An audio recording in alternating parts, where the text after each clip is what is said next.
Bonjour à toutes et bonjour à tous, bienvenue dans cet nouvel épisode des Arcanes de la Bourse. J'espère que je vous ai manqué. Bien sûr, on reprend les vidéos YouTube et on reprend aussi les live Twitch tous les mardis à partir de 14 heures. À partir de maintenant, vous êtes prévenus, vous avez tous les liens dans la description et aussi le petit canal Telegram où je partage la totalité de ce que je fais.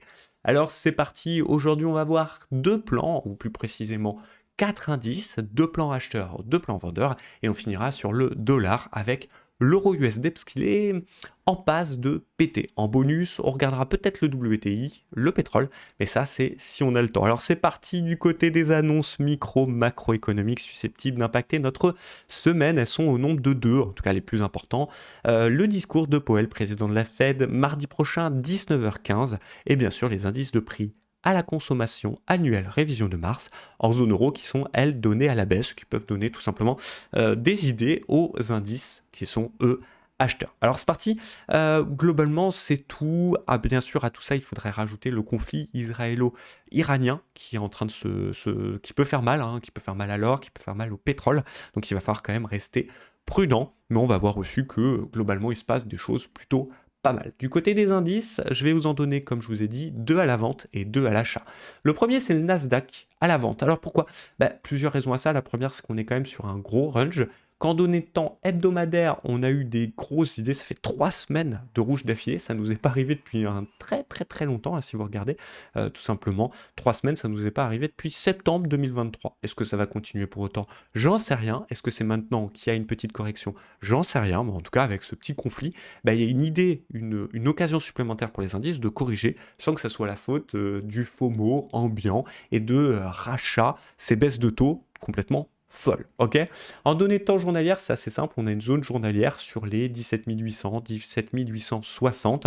En dessous, il faut se méfier. On ira chercher éventuellement plus bas vers les 16 700, 16 800. On n'y est pas, on aura le temps d'affiner cette zone.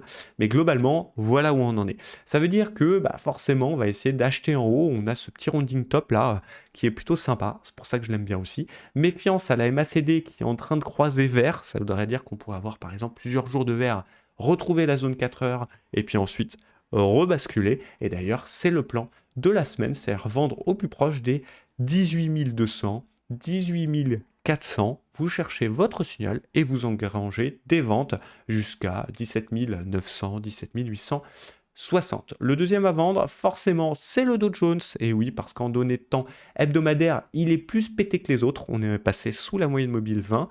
On a une MACD qui est toujours très rouge quand même sur le Dow Jones. Et on est bientôt finalement proche du dernier ATH qui correspond aux 36 600, 36 800. Et si on ne tient pas, on ira chercher les 35 200, mais on n'y est pas encore, d'accord? Vous avez compris. Pour vous repérer, si vous voulez savoir si vous êtes plutôt acheteur ou vendeur, je vous invite à regarder le VIX, l'indice de volatilité du SP500 tout simplement. Pour le moment, on est dans une zone plutôt haussière, ok. Ce que je retiens, c'est la première alerte, elle sera à 19, tout simplement, mais le grosse alerte sera à 20, 21. Au-dessus, méfiance et abandonnez tous vos plans acheteurs pour les indices. Tant que ce n'est pas le cas, et tant qu'on n'a pas une grosse volatilité, forcément, je vous invite à garder à l'esprit l'achat. Le premier à l'achat, c'est le DAX, tout simplement. Enfin, c'est le CAC, pardon. Pourquoi? Tout simplement parce que si on commence à regarder, on n'a même pas touché la Tenkan hebdo, alors que vous avez vu, le Dow Jones, on est sous la moyenne mobile 20, donc voilà, c'est quand même assez fort. Encore aujourd'hui, il nous le montre bien, c'est-à-dire qu'on a globalement le CAC qui fait 1,17%, félicitations à lui, alors que les autres indices sont plutôt à 0,3, 0,5, bon, il y a le DAX derrière. Bon voilà, vous avez compris, il est intéressant. Et surtout, ce que je voulais vous montrer, c'était ce fameux setup journalier. On a une MACD qui commence à croiser vert, donc méfiance pour les ventes, d'accord. On peut avoir plusieurs jours de vert. Et l'idéal, c'est de se positionner au plus proche des 800, ok, avec une invalidation simple en dessous de 7960.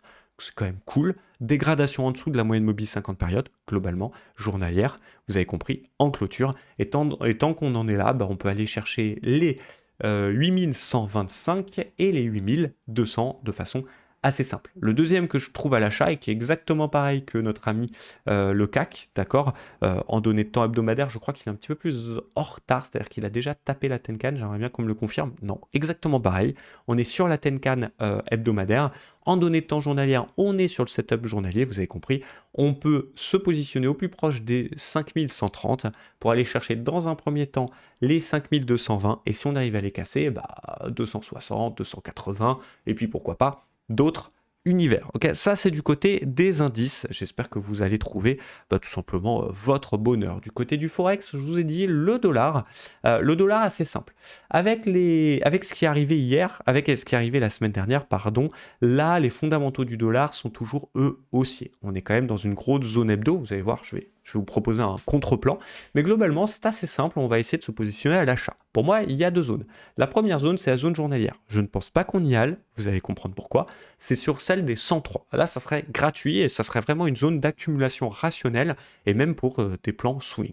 Par contre, il y a le setup 4 heures en formation. Moyenne mobile 50 périodes, bande de Bollinger à prendre. Sur cette zone-là, donc 104.4, globalement, vous pouvez retenir et puis vous pouvez affiner toutes les heures. Hein, vous avez compris, ce setup 4 heures en formation. Là, on va rechercher des achats pour aller chercher un objectif assez éloigné de 106.5 voire 107.5. Donc il y a quand même de quoi travailler. Pour les plus intradéistes et qui veulent travailler, on va dire, dans tous les sens, d'accord? Donc qui veulent chasser les mouvements. En 4 heures, j'avoue qu'il me chauffe pas mal le WTI à la baisse, à condition qu'on casse la Tenkan. Si on casse la Tenkan, hop, donc là je la mets là, mais vous avez compris, toutes les 4 heures, il faut la remettre. Stop loss au niveau des derniers plus hauts, et on va chercher le setup 4 heures. Vous voyez que là, il y a un ratio pour le moment de 2,56. Vous pouvez en profiter à travers l'euro USD, donc à l'achat. Hop, je vous ai matérialisé en bleu la ligne de coût, donc sur 1,067. On va chercher tout simplement les 1,078, et vous avez vu qu'avec ça, on a un ratio de 2 en mettant un stop loss au niveau des derniers plus bas. Bien sûr, le but du jeu, c'est bien de se repositionner à la vente sur l'euro USD et donc à l'achat sur le dollar. Ok. Bon, je vous ai dit qu'en bonus, je vous parlerai du pétrole, alors je vous en parle. Le pétrole, il est vraiment sur des niveaux qui sont assez stratosphériques, hein, graphiquement. Hop, je vous montre en données de temps hebdomadaire. On a une MACD hebdo qui est en train de croiser rouge. Ça, c'est plutôt pas mal. Bon, si les fondamentaux sont donnés haussiers, malheureusement, ça ira exploser un petit peu tout ça. Aller chercher les 92 dans un premier temps, puis après les 100, les 120, voire même les 140, mais j'espère pas pour notre monde. Ça dépendra aussi énormément des conflits. C'est pour ça que je prends un petit peu des pincettes. Par contre, en données de temps journalière, hop, attendez, je vais vous enlever ça. En données de temps journalière, on voit bien que malheureusement, on a une MACD rouge, on a une RSI, un RSI qui n'a pas fini son mouvement, c'est-à-dire qu'il faudrait quand même qu'il le finisse. Et donc, l'idéal, ça serait de racheter au plus proche des 80. D'accord? Malgré ça, si vous voulez un exemple de zone acheteuse, on est dans une zone 4 heures. Donc, il y a moyen de se positionner à l'achat et puis d'aller chercher, hop, je vais vous montrer, les 86.2, 86.3, voire 86.5. Ok. Et en sachant qu'on pourra aller accompagner, garder une seule pour les 92 par exemple. Ok. Ça peut être sympa. N'importe quel signal, 4 heures ou horaire peut vous donner des idées de trading. Voilà. C'est pour ça que je voulais vous parler du WTI. Si cette zone ne tient pas, correspondra finalement à une cassure de la moyenne mobile 20 périodes journalières. Il faudra vraiment attendre les 80, ou en tout cas, vous avez compris, le setup tendance journalier. J'espère que vous avez aimé. Si vous avez aimé, n'hésitez pas à liker, à vous abonner, à faire marcher les commentaires YouTube, tout simplement, à partager autour de vous, là, ça serait juste génial. Et on se retrouve bien sûr sur le canal Telegram pour le suivi de ces plans-là, et bien sûr sur Twitch demain, en live, 14h00. Vous avez aussi le lien dans la description. Sur ce, je vous souhaite à toutes et à tous une bonne semaine. Prenez surtout soin de vous, de votre capital, et on se retrouve très rapidement. Allez, ciao.